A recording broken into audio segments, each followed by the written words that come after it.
Pretty simple one this week, I think. I just... Stop yawning!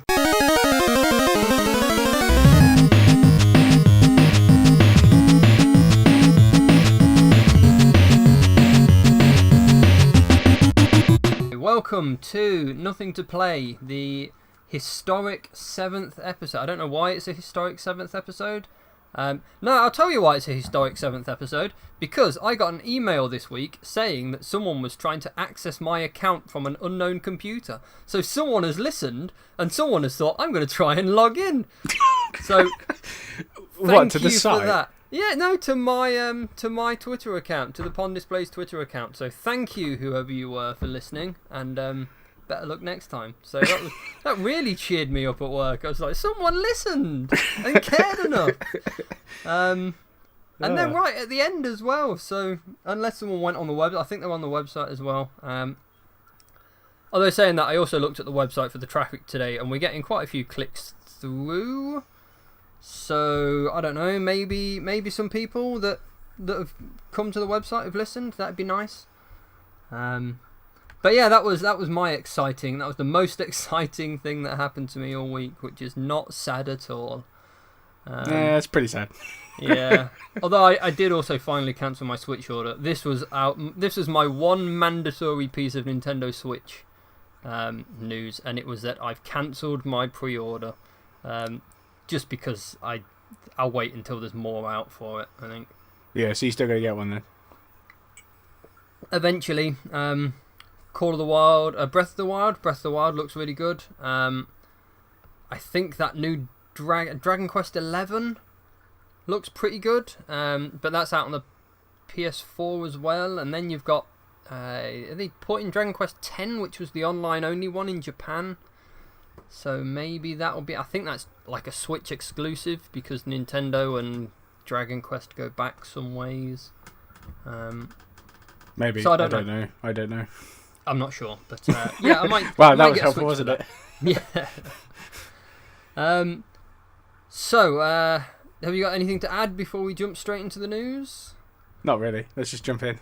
Good. E3 is finally letting the public attend for the first time ever. It's been going on for decades. 95, I think it was. 95 was the first one. Yeah. So, what's that? 20. I'm mathing bad today. So, 22 years. So this will be the 23rd E3. Assuming they've not missed any. I don't know. I'm pretty sure they've not. No, yeah, I don't think they missed any. They just had one where they took it out of the centre that they usually have it in, and then they had it in hotel rooms. There was that 1 year, but other than that, I don't think they've really missed any. No, but $150. That sounds that's quite for the expensive. early bird tickets. And $250 after that. So yeah, I guess that's the door price as opposed to the other one, but that's a lot of money. Yeah. Well, I mean that's only available to 15,000 people as well. Which is, it's still quite a lot. It makes you wonder why they're allowing 15,000 people in. Have they had 15,000 less games journalists and developers wanting to attend, or have they just thought we can squeeze more money out of this? Well, no, I don't think it's that. I just think they're feeling that the way the industry's going now, like developers, they don't need E3 anymore. No. There's so many different places you can go to, and as far as I'm aware, I think they're cheaper to actually hold a stand there if you want one, and you can show off, and you're going directly to the customers then, the people that are actually wanting to play your games. And like E3, the whole point of it was like toy fairs where people would show off their latest games that were coming out for around the holiday times, so people that were stuck in those games could come and see them and see what they wanted to stock, what they thought the new trends would be, and then industry journalists they could head over and have a look at the new games and write about them and tell people, this is what's this game's looking like and feeling like, plays like, and it'll be out for the end of the year. That was the whole point. And then it just became bigger and bigger and bigger. And then with the internet, you could stream the press conferences that Sony, Microsoft, and Nintendo and the others held on the Monday and Tuesday mornings, and then they opened the doors to the journalists so they could get all the hands on and everything. But because of the internet now, you can send out betas for people to go and play, see what they get feedback from people that way. You just don't need to go through journalists anymore. Is the main point I'm making. Yeah, I think you have probably hit the nail on the head as well. I mean, E3 used to be this historic show where people would show off the brand new things to a lot of people because that was the only way they could make like a big spectacle of it. But now you can live stream the game whenever through to like millions and millions and directly to the consumer as well. So you've not got to deal with the press, who... I'm not saying they purposefully would give a bad review, but there are like sort of reviewers that have like something against certain developers, so they might not speak as highly of it as they should, I suppose. And yeah, so you can speak directly to the consumer and. Like you said, the internet, so like everyone has access to the internet, so and it's also so much cheaper to do it that way as well. Oh yeah, these big spectacles are expensive. I don't think I think there's still a place for E3's kind of big spectacle reveals. So hardware, I think, is probably always going to be a. But even then, Nintendo, the Nintendo Switch, their reveal was. Sort of just dropped on YouTube at a time, and they said, "Here you go. This is the reveal." I mean, yeah, and they also rented out places in some, like London and New York and Tokyo, where the press could go get hands on and certain YouTubers and whatnot. Yeah, so it makes you wonder. That way. Yeah, is the Scorpio going to be finally revealed at an E3, or are they going to do the same? Like, we have a live press conference at this time on Switch and YouTube and Facebook Live, and everyone can see it, and there's going to be no secrets. And they did that with the Xbox One. It was, what was it, a month before E3 or something? They did it when they first unveiled it, and then they said, "Well, this one's just showing what the box can do and everything, and then we're going to show the games at E3."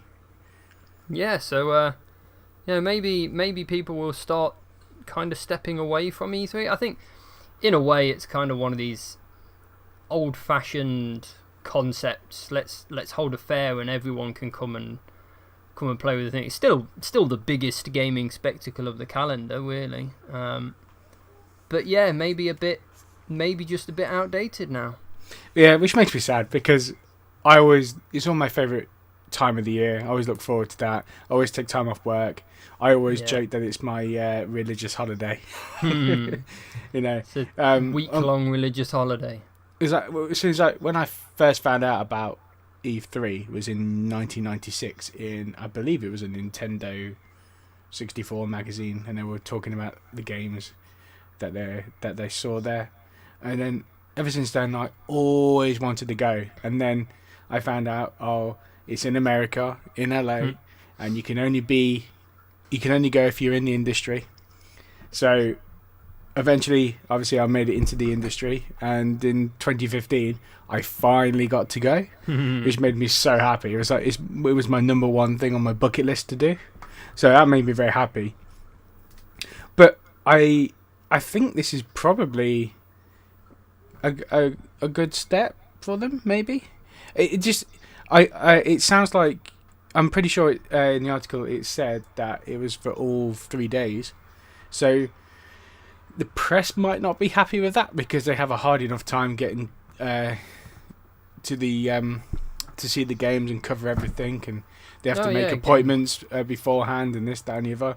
And when I was there, I was waiting for an hour and a half to 2 hours sometimes to get on a game. Not every game was like that, but the big games. Yeah, it took quite a while. You just standing in the queue. So especially if you're just a single YouTuber trying to cover everything, that's gonna take you ages. At least with a big site like IGN or something, they have quite a few people going around and they can cover it that way. But it's just absolute chaos for the entire week. But it's also so much fun as well.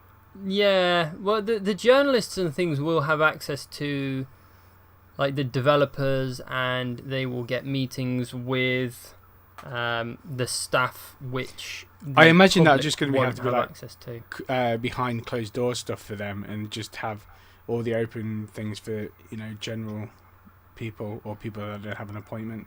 Oh yeah, so I guess there's it's going to sort of have that sort of duality to it, where there is the public bit where you can play the games and get the swag and like listen to people talk, and then there's going to be the behind closed doors, which it does make me wonder. The E3, is that just the floor show, or do you get to go into the like big conferences?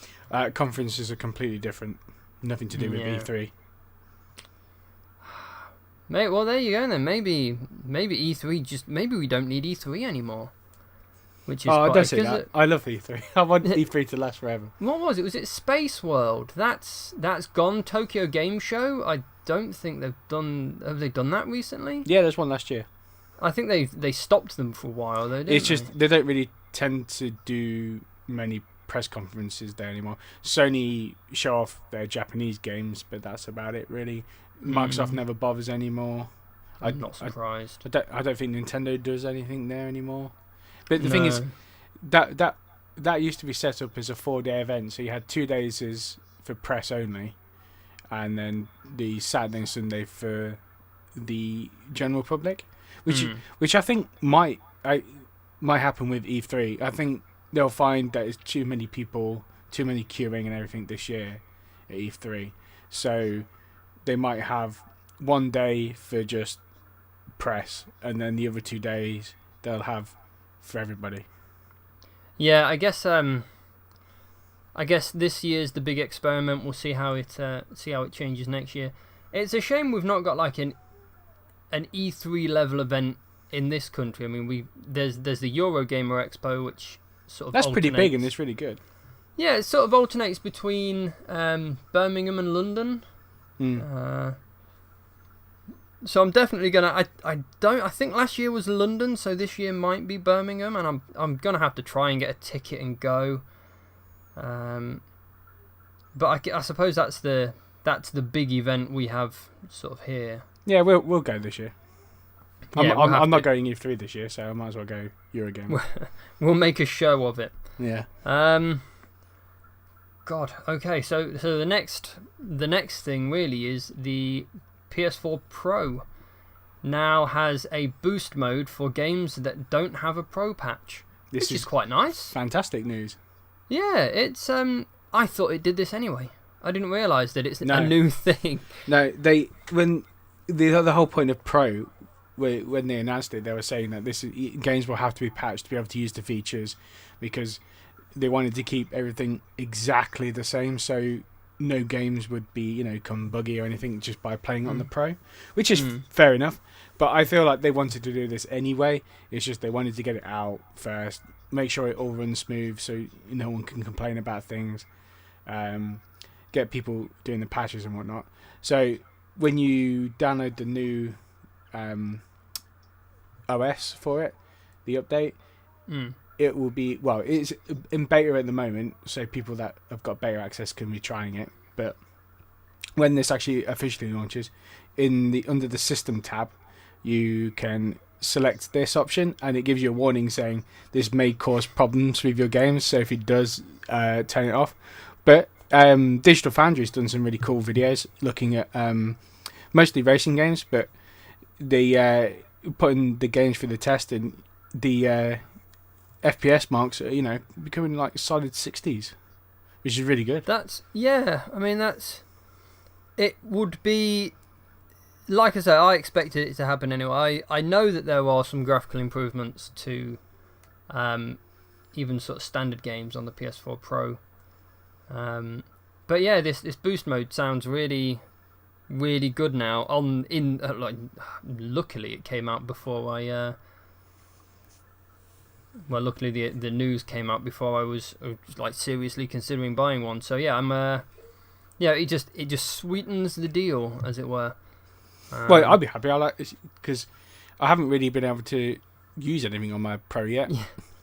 I mean, I've had Uncharted and The Last of Us, which I've messed around with, but I've already completed those games, and I don't plan on going through them for a while yet. So it'd be nice to look at some old games on there that I haven't played yet, and eventually get. Well, Horizon Zero Dawn is the game I want to get to really use my Pro for. Yeah. But saying that, Uncharted is still a spectacular game. I got through it. I finished it once. The second time, I am going through sort of collecting the little treasures and things. But the best bit is being able to sort of buy a gun and the unlimited ammo for it, and then just killing everyone with a massive hand cannon. And going through it on easy as well. So it's really like the first time I played it on hard, just because I didn't want to finish it too quickly. And yeah, it's quite refreshing actually walking through a game massively overpowered. It is. Yeah, I enjoy that. But it does. Yeah, there are a few bits that get a bit tiresome, like all the forced sort of standing around and talking to someone. You say, I know, let me skip this bit, but no. When did I get last time? I got just about to the bit where I'm going to get on the boat to go and find the island, so I got a fair way through. That looks so pretty there. The whole game's amazing. Yeah. Yeah. In fact, you're making me want to go play it now. Yeah. I remember trying the multiplayer. The multiplayer was okay, but I wasn't. I'm not really one for like those kind of multiplayer competitive shooty games. So I think it's all right. The multiplayer, it's fun. Yeah, it's one of those things that's just fine. It's probably the reason why I'm still not into like Overwatch. I just not really into those competitive. I know Overwatch is different because it's not the amount of kills you get that makes the difference. It's your objectives and things, so it's more of a team-based game, but I still just don't care. Maybe one day. Speaking of Uncharted, I completely forgot to mention that on last week's podcast, the games that we're looking forward to. Completely forgot to even include the new Uncharted side project. I forgot what it's called. But the one that you play with as Chloe. Oh, yeah. I don't know if that's going to be an Uncharted, like a fully titled Uncharted 5 or... Well, no, it's kind of a spin-off, so it might not be as long. Because it was going to be the downloadable content that you got with the Season Pass. Now, you still do get it with the Season Pass, but it's going to be a standalone game. Oh, so it's a bit like the Last of Us. Yeah, probably. So that DLC was kind of like a 2-hour game, but then it was standalone as well. So was it standalone? I can't remember. Yeah, you can just download that bit and just play that bit without having touched the rest of it. But I don't see why you would, because that'd be weird. I completely forgot about that. Yeah, no, it's I see it every now and then. I still think I need to buy it, but then I just never do. Oh well, I just do it. I've got it on the PS3. I've just not got the PS4 one. Yeah, you need to get the PS4 one. It looks incredible. Yeah, I'm gonna have to. When there's a bit of a lull, I'll have to buy it. It's. I don't think you're gonna get a lull this year. No, there's usually a bit of a summer lull. We'll have a look then. Well, I won't be having a lull this year. I'm having trouble just catching up on everything. Yeah. Oh, you've still got last year's games to go through. I still have last year's. Yeah. The other game was Red Dead Redemption. Red Dead Redemption 2. I forgot that one. How can I forget that? Still not finished the first one. Well, you need to just admit that it's great and finish playing it. It was good. I don't know. There's just something I couldn't get into. Maybe it was that the horse acted like a tank. I'm not sure. But yeah, I didn't particularly get on well with it. But everything else is fine. Like Grand Theft Autos, I really like those. Just not a big fan of Red Dead. Well, I'd be definitely getting it on day one. That's for sure. Terrible. Right, Castlevania Netflix series. This just came out of nowhere for me. I saw it this morning.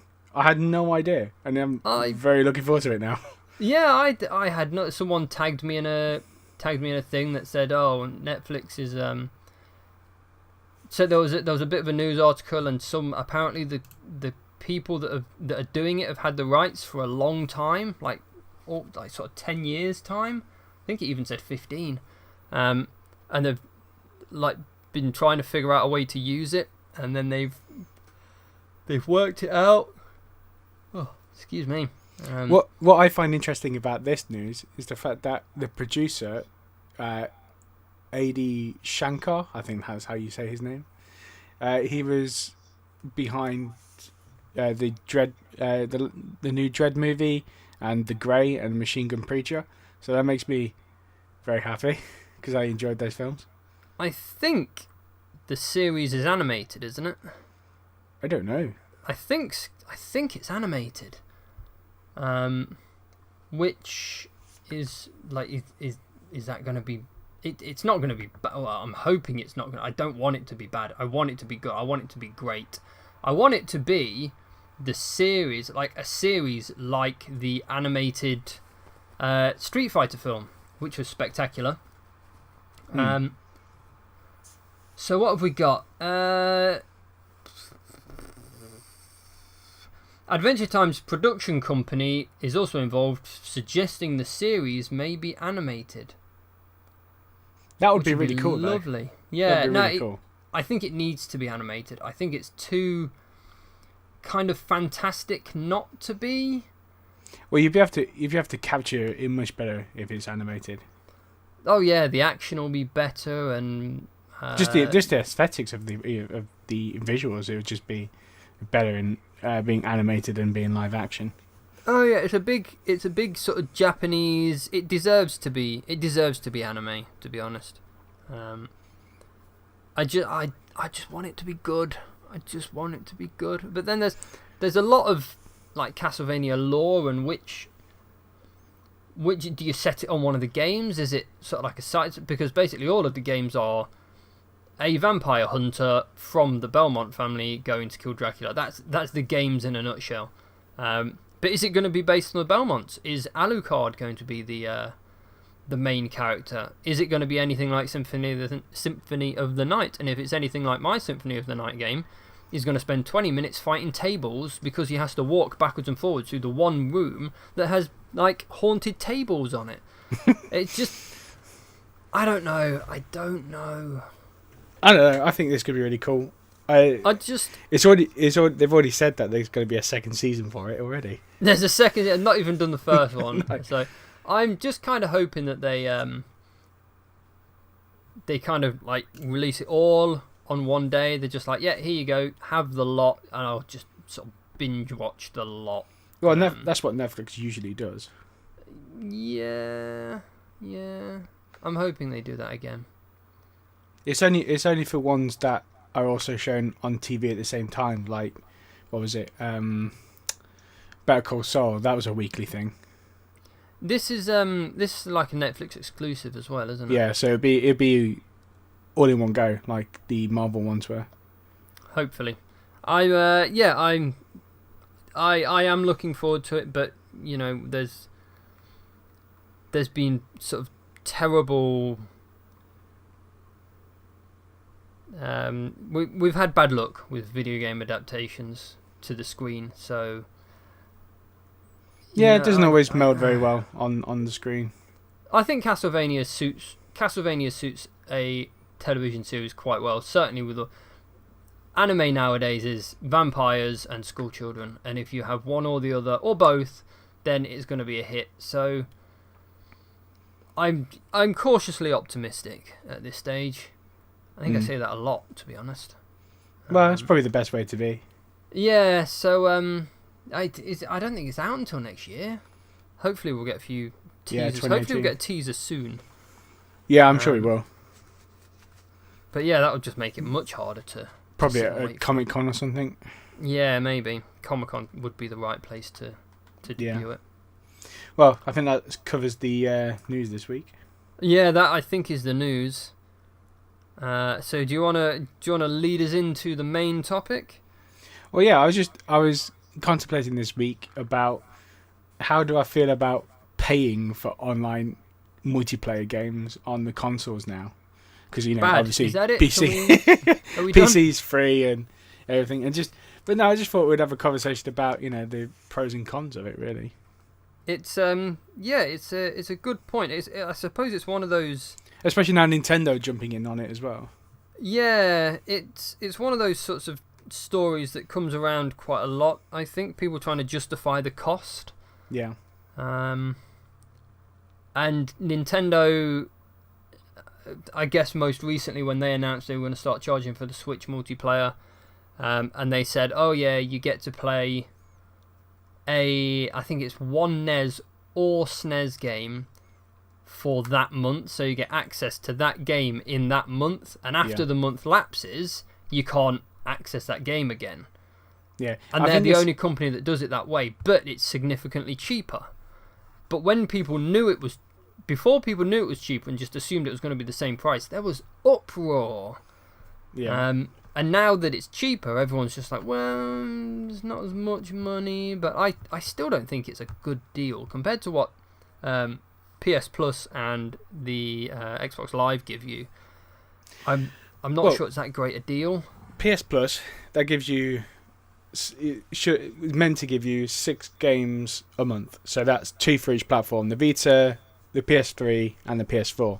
Now, a lot of the time you get the cross-buy ones as well from the indie games, so you get them on all 3 and stuff. So sometimes you can technically get more on one platform. And then Xbox give you 2 360 games and 2 Xbox One games each month.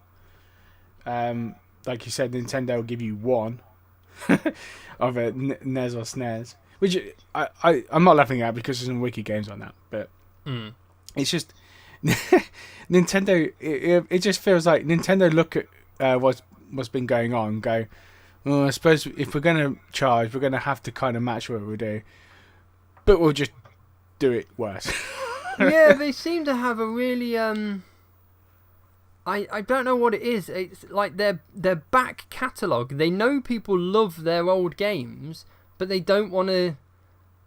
I kind of get that they don't want to give them away for free, because if you give them away for free, then you can't charge people for them on the e-store.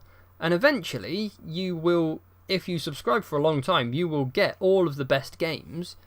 Well, presumably you will. Presumably, yeah. So, I mean, this like 1 month thing, they could give you like Legend of Zelda, like A Link to the Past, and you can play it for 1 month, and if you really like it, they will charge you. You will buy it and play it on the e-store. But then, if they let you keep it forever, you'd subscribe for that 1 month, get the game, cancel your subscription, and play it forever, unless it's like the PlayStation thing. Although I think Xbox do this now. I say Xbox. Microsoft do this now. It used to be that with Microsoft, you got to keep them, but not you anymore. got to keep them forever, but you don't do that anymore. So you have to continually subscribe to have access to these games. Which I don't mind. I think that's completely fine. I think that's fairly reasonable, to be honest. Because you just got to look at it as though you're renting it. That's the way I look at it anyway. But then with Nintendo's one game that you can only play for a month thing, they could dole out the better games, and it would be worth their while to dole out the better games, give you the Metroids and the Zeldas, because they will sort of whet your appetite to want to go out and buy the game to play it more. Whereas if it was you get to keep the game for as long as you subscribe, you would be getting Excitebike 64, Excitebike Super Excitebike, and all of the many Mario clones. every week. I'm very interested to see what they start offering and whether they'll add more and stuff. I don't mind the idea if you get to keep it for a month to play, and then it's like, ooh, I would like to actually keep playing that, so I want to buy it. Maybe they'll give you a discount if you're subscribed or something. But the prices that they charge for their games are so expensive. Oh, they really take the piss with their pricing. Like a decade-old game is still sort of £8-9, which there was a bit of a gap there. We might even play a sound between the gap and this bit. But basically, my laptop crashed, so that's going to be an exciting project for me for the next week. So before the sound and my PC crashed, we were talking about the games that Nintendo are sort of giving away. So yeah, they do charge a lot of money for their digital games, but they are considerably cheaper than buying the game on a cartridge, which is, I guess, kind of fair enough. I mean, that is true, but it's just, do you really want to pay £7 for, Zelda all the time on the Retro console to each new bloody console? No, I don't want to buy Zelda again. Because if you think about Steam, it's tied to your account, and the PlayStation and the Xbox, it's all tied to your account. So if the game is able to play on that system, you have access to it. Yeah, and this is... I thought my laptop was going to crash again then, that's why I didn't carry on talking. So this is kind of the point with Nintendo. I mean, they have zero track record with kind of online. They have they have very minimal infrastructure. I mean, Xbox Live's been around for years and years and years. They've got a lot of experience with kind of online. Granted, it became big during the 360, but that's still a good 10 years ago, sort of 2004, well over 10 years now. Yeah, I think the server's been like 2002. Yeah. So like they've got all this experience. Sony and the PlayStation. Sure, PlayStation 2 dabbled a bit, but it came into its own on the PS3, and that was all free. And then they bought out PS Plus, which is the paid-for service. Which actually didn't. Xbox Live had a silver account. That didn't let you play online, though, did it? No, it was just that was the difference. Silver was offline, but you had an account that would keep the game score tracking, and then gold was obviously online, you can actually play online and everything else. So Sony had this like free PlayStation Network, and then they bought out PS Plus, which said, hey, we'll give you games, and you can play these for as long as you subscribe. And then Microsoft said, this is a great idea, we'll give you games as well, but you can keep your games forever. And then they, I guess, turned around, they have U-turned on that now and said, no, only for as long as you keep subscribing. Which I guess, like we've said before, it's fair enough, really. It's fair. Think that's, I guess that's kind of reasonable enough. Yeah, no, carry on. Yeah, it's sorry. I think they are a good service. Like the Xbox online service is really, really damn stable, and it's hardly ever down, and they don't really tend to do much maintenance on it either. It's really good. Whereas Sony's, it does go down a lot. They do a lot of maintenance on it. It can be really annoying. You say that, but I don't. At times. I mean, I've not seen it. I play online quite a lot on the PlayStation and probably on the Xbox as well, and I don't really see the maintenance that often, and I'm talking like hours a day. And I don't ever really see it down for maintenance unless they're doing it at ridiculous o'clock in the morning, in which case it really doesn't affect me anyway. They do tend to do that, but they do have days where they have it turned off for maintenance and stuff. And also, due to my job, I see that a lot probably. But I guess we've not yet really touched upon the king of online gaming, which is the PC. Which is all free. But then that has its drawbacks as well. It kind of makes you wonder why. Well, I don't suppose you could really monetize it, because people find ways around that, don't they? So, well, first of all, it's on an open platform, so even if, because Microsoft tried to do it with Games for Gold, Windows for Gold, or whatever it was called, if you had Xbox Live Gold, you could then play the Windows enabled games through that on, but you had to have the paid to play online, which obviously PC gamers did not like.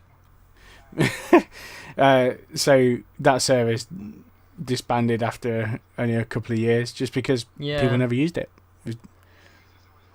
Because there's always a way around of doing it, because it's an open platform. You can set up a server and have people join. Yeah, and I suppose that's even with sort of like MMOs, like your World of Warcraft and all the others that I've suddenly forgotten about.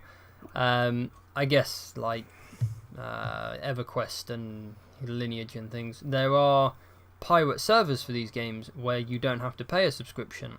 They might not be as good. There's usually sort of features missing, but then there's usually sort of features added. So I played on a pirate server very briefly with World of Warcraft, and you got like sort of 10 times XP, so you could level up to max level in like hours, and then just get on with the game, because the grind was probably one of the hardest things with the game. So I suppose that's, like you say, open platform, you can't really police it that much.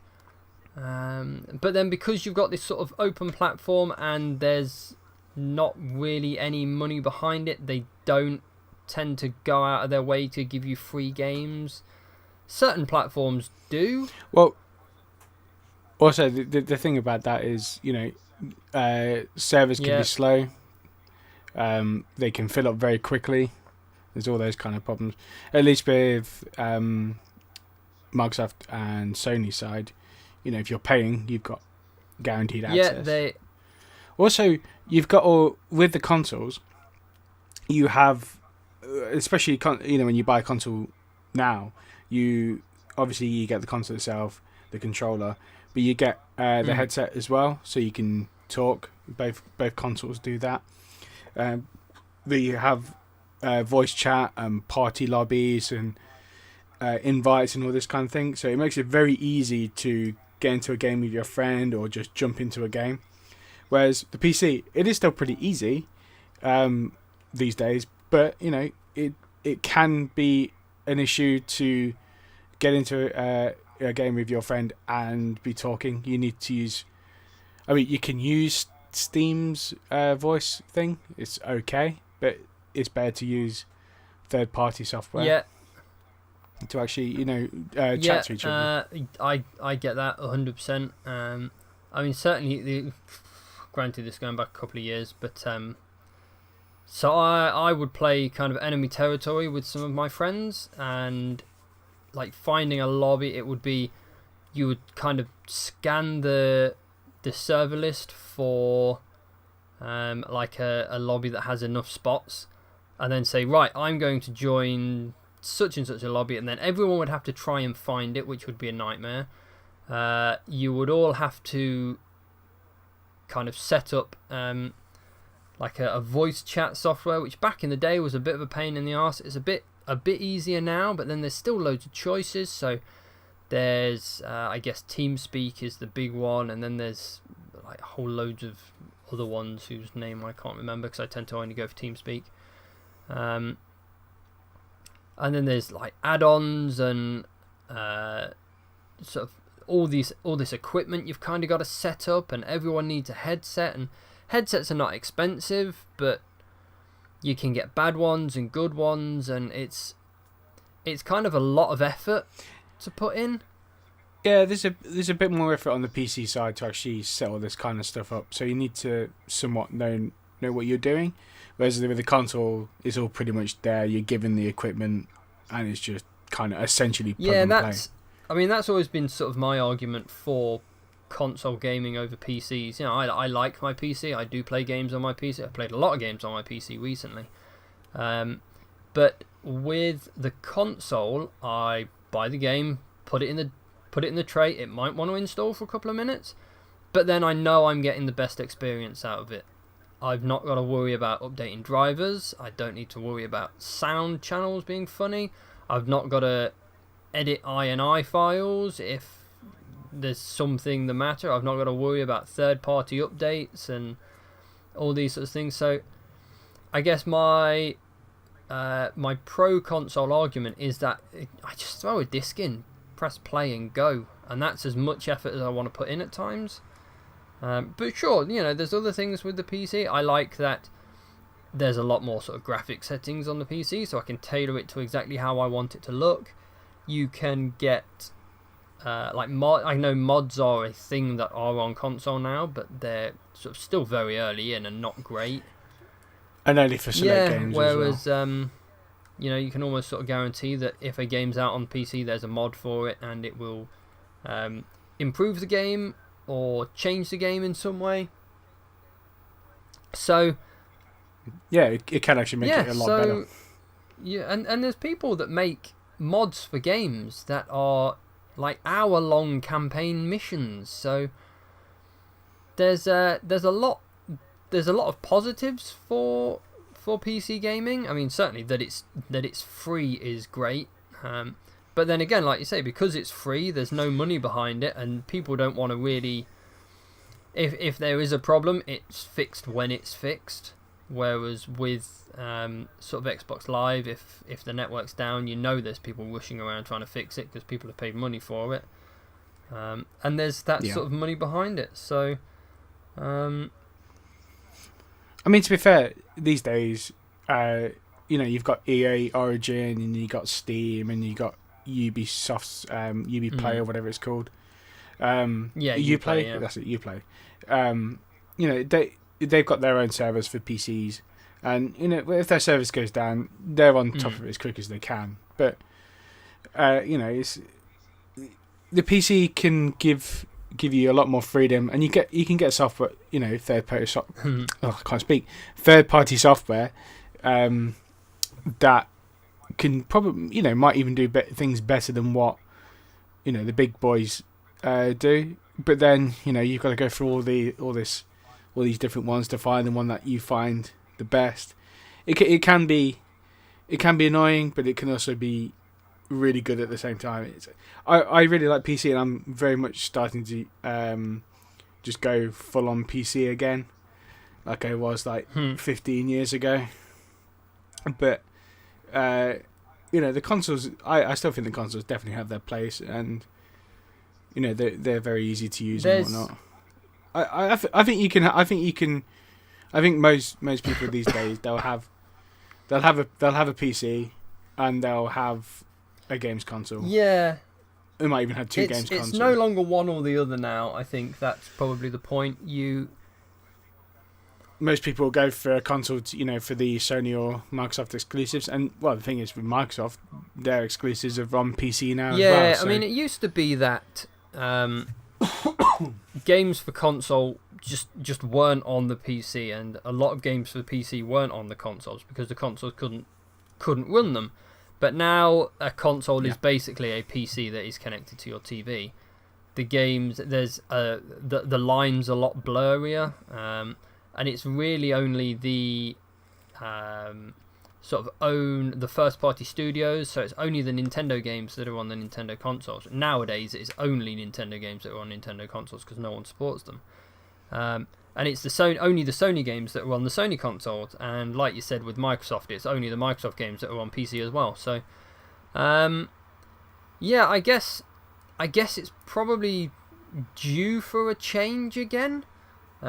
So maybe when the next generation sort of comes, we'll see a another split. See, we're already sort of on the horizon of a fracture because Microsoft have said, yeah, you can cross-play between Microsoft consoles and Sony consoles.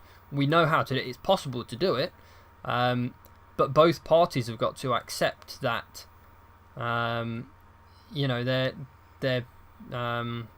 Their consumers are going to be sort of cross-play. I guess Sony are sort of.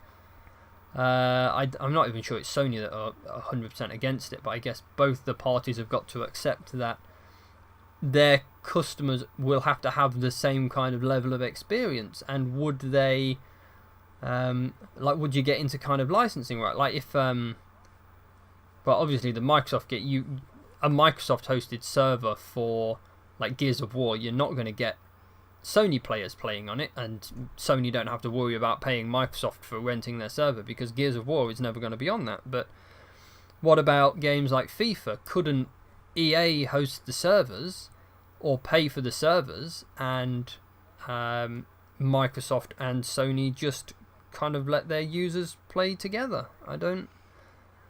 I guess there's kind of like legal grey areas, probably a few ethical grey areas that I'm not seeing. Well, basically, how the crossplay works is the games company have to code it into their game.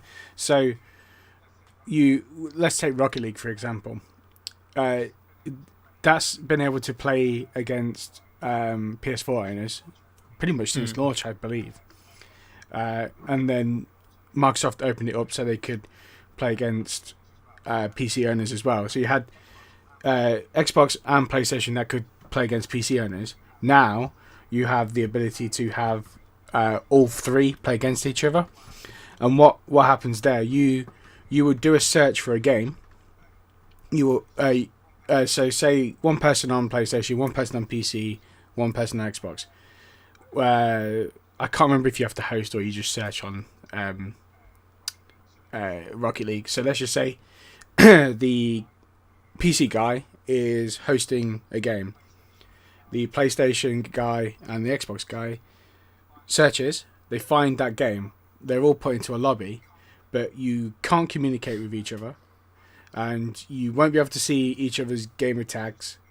It will just be like a split. It'll just be this person, this person, this person. It'll just give a generic name. Then you can go in and you can play because it all communicates the same way. And then that's it. But you won't be able to send people invites or friend them or anything like that because it's all different platforms. And that's the only way you can do crossplay, unless they all,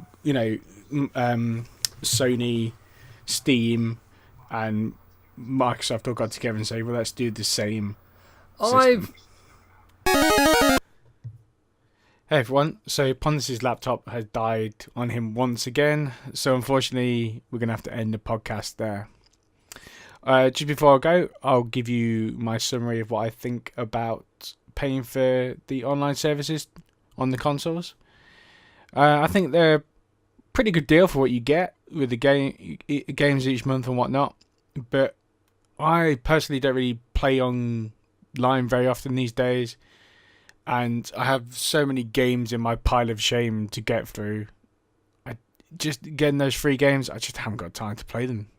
So I think what I'm going to do from now on is I'm just going to let the subscription run out until I actually want to play online. I think the next game I'll probably play online will be Crackdown 3 on the Xbox. So I'll probably wait till then to renew my Xbox Live. And my Sony one runs out in June, I think. So I think I've got the Resident Evil remake on there, so I want to play through that, and that's about it. And then I need to finish off my pile of shame. Instead of reading off what I did this past week, I'll just leave you with a recommendation for something to go watch if you haven't seen it.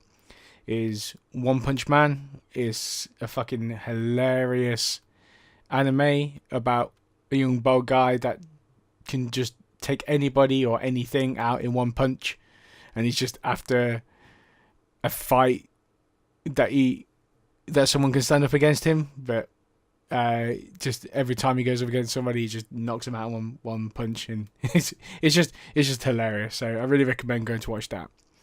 So it's goodbye from Pondis, and this is Kingy signing off. I hope everyone has a good week. Bye.